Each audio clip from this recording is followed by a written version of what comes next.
এই ইন্টারনেট ও মোবাইলের যুগে যখন স্কুলমুখী হতে চাইছে না নতুন প্রজন্মের অসংখ্য ছাত্রছাত্রী, তখনই শিক্ষাক্ষেত্রে এক অনন্য নজির তৈরি করলেন নদিয়ার শান্তিপুর ব্লকের লক্ষ্মীনাথপুরের বাসিন্দা বিশ্বনাথ প্রামাণিক। ৬৪ বছর বয়সে করলেন MA পাস। শান্তিপুর কলেজে স্টাডি সেন্টারের কোঅর্ডিনেটর ডক্টর পলাশ দাস জানিয়েছেন, বিশ্বনাথ বাবুর এই সাফল্য আগামী দিনে পথ দেখাবে নতুন প্রজন্মকে। তার এই সাফল্যে আমরা গর্বিত। কারণ আজকাল তো পড়াশোনা আস্তে আস্তে হারিয়ে যাচ্ছে।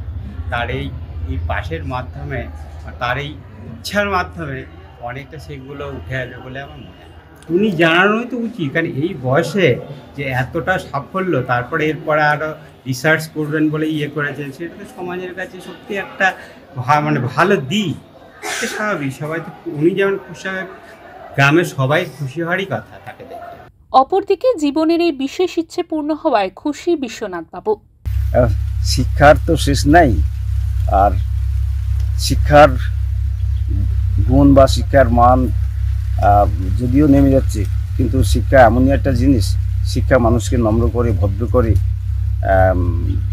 অনেক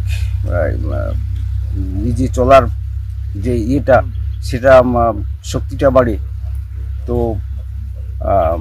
সেই হিসাবে যারা শিক্ষামুখী হচ্ছে না বা শিক্ষা থেকে সরে গেছে, তাদেরকে আমি বলবো যে আবার শিক্ষামুখী হতে, কারণ শিক্ষার শেষ নেই। শিক্ষা 8 থেকে 80 অবধি বা যতদিন বাঁচা যায় ততদিন শিক্ষার শেষ নেই। তবে শুধু পড়াশোনাই নয়, ইঞ্জিন ভ্যান সারানো থেকে রাজমিস্ত্রির কাজ, সব কাজেই পটু তিনি।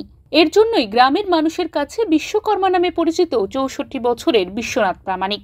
নদিয়া থেকে সুরজিৎ দাসের রিপোর্ট, ওঙ্কার বাংলা।